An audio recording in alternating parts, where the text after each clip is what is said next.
Hello, Al here, and today I'm going to be bringing you guys another speed paint of mine.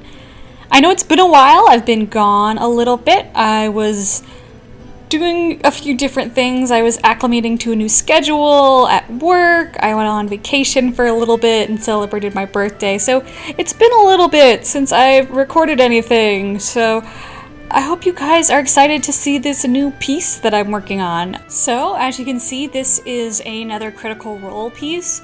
Now I've wanted to do this piece for a while because before I had even caught up, which I haven't yet, I'm still a few episodes off, but before I had even got into the Xhorhas arc, I wanted to do the Xhorhasian outfits in a illustration.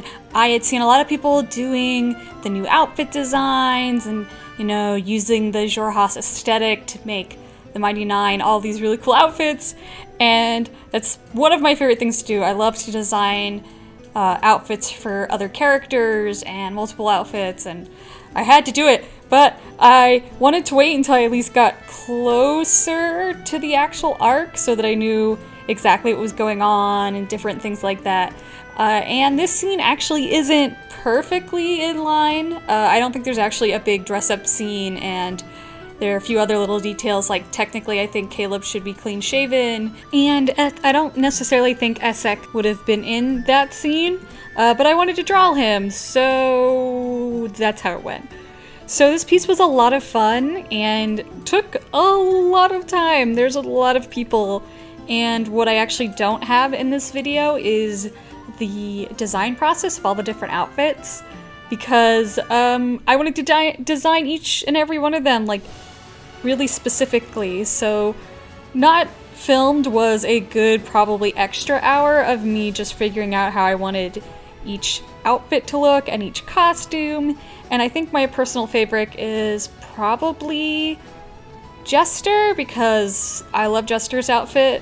Admittedly, I probably put a lot of work into her costume because it ended up being the most to my usual style of things I like to draw, but I think everyone turned out looking really nice.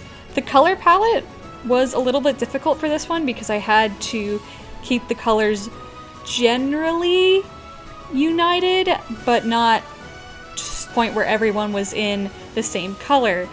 The Xhorhas color scheme seems to be purples and dark blues and some greens and grays, just kind of all muted and darker colors.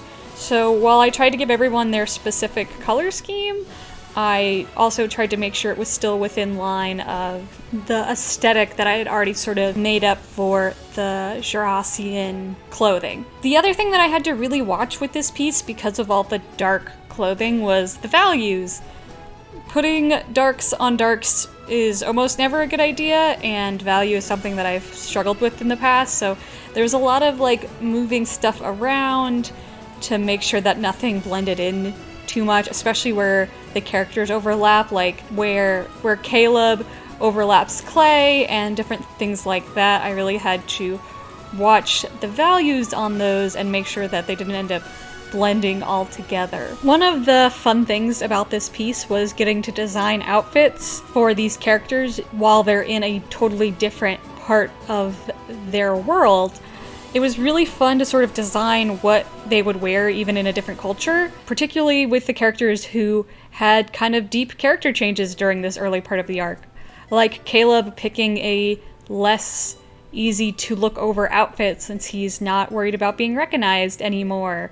Or how I designed Not's outfit to be a little bit less sort of goblin-y wear and more sort of an outfit that I feel like she could feel more like herself in, like how I put her hair up in a bun so you could see more of her face. She's not as scared to show it anymore.